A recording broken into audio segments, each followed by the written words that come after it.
What's up YouTube, ici Guy pour une nouvelle vidéo et aujourd'hui je ne vais pas vous présenter des applications mobiles mais bien des logiciels sur PC que j'utilise tous les jours qui sont très pratiques et pas trop connus. La même vidéo pour macOS X arrive très prochainement donc pour les fans de la pomme, restez connectés.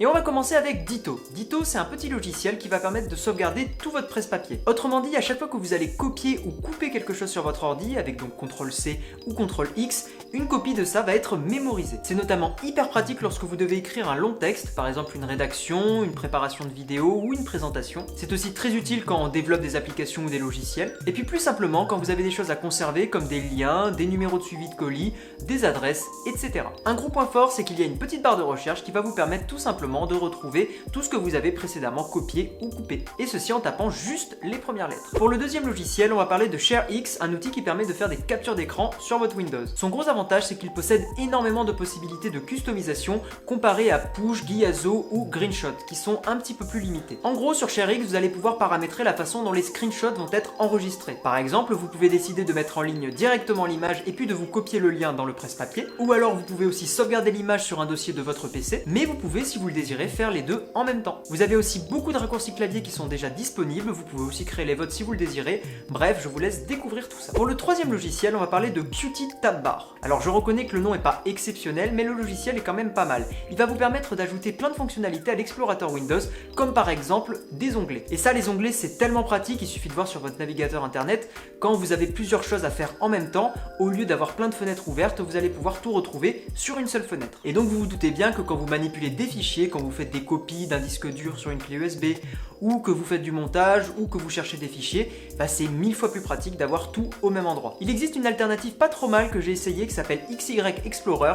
Je vous le mets parce que ça peut être intéressant pour vous et vous choisissez ce que vous préférez. Pour le quatrième logiciel, on va parler de Flux qui ressemble énormément à Twilight sur Android que j'avais déjà présenté sur la chaîne et aussi au mode Night Shift d'iOS 9.3. En gros, ce logiciel va réduire la lumière bleue émise par vos écrans afin de vous aider à mieux dormir et aussi à moins faire mal aux yeux. Et je vous assure que quand vous travaillez sur votre écran pendant de longues heures, c'est quasiment indispensable, surtout le soir ou la nuit. Le cinquième logiciel, ça va être Pushbullet. Donc pour ceux qui suivent un peu la chaîne, vous en avez déjà entendu parler, c'est le logiciel qui permet de transférer des fichiers entre votre smartphone et votre ordinateur. En fait, le principal avantage d'installer le logiciel sur PC, c'est qu'il s'intègre très bien à l'explorateur Windows.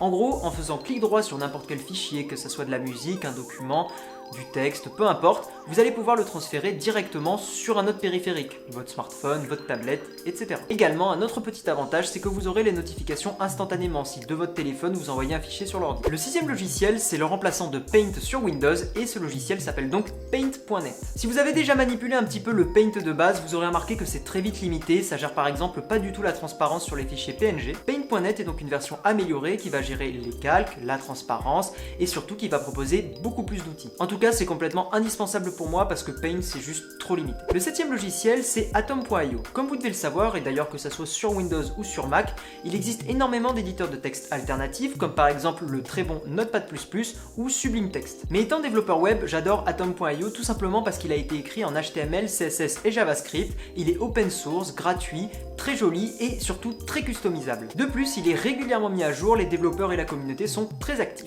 Le huitième logiciel n'est pas vraiment dans la catégorie de ceux que j'utilise tous les jours, mais il m'a dépanné plusieurs fois et c'est pour ça que j'ai envie de vous en parler. Il s'appelle donc Recuva, il a été développé par ceux qui ont fait CCleaner et il va permettre de récupérer des fichiers qui ont été supprimés un petit peu trop vite. En général, le logiciel marche extrêmement bien si vous n'avez pas trop utilisé la carte SD ou la clé USB ou le disque dur sur lequel étaient les fichiers disparus. Dans le cas contraire, de toute façon, vous pouvez tenter de récupérer les fichiers. Je vous garantis malheureusement pas le résultat. Bref, c'est un logiciel qu'il est toujours intéressant d'avoir sous le coude, sait-on jamais. L'avant-dernier logiciel s'appelle Fences et pour moi il est très pratique, malheureusement il est payant et c'est pour ça d'ailleurs que je l'ai mis plutôt vers la fin de la vidéo.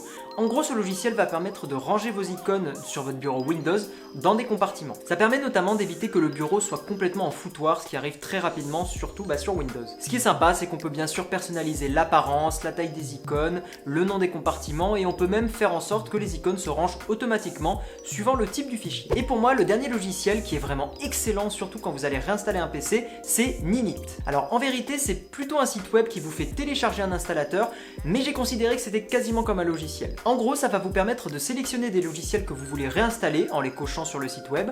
Ça va vous faire télécharger un installateur, vous l'exécutez, vous n'avez rien à faire, ça va tout installer tout seul. Donc encore une fois, c'est aussi un logiciel qu'on va pas utiliser tous les jours, mais quand on le connaît et quand on sait que ça existe, eh bien ça dépanne vraiment beaucoup. Donc voilà, j'ai terminé, j'espère que cette vidéo vous a plu. Si vous connaissez des logiciels que vous utilisez tous les jours et que vous souhaiteriez partager, n'hésitez pas à le faire dans les commentaires. En tout cas, moi je vous dis à la prochaine, ciao tout le monde.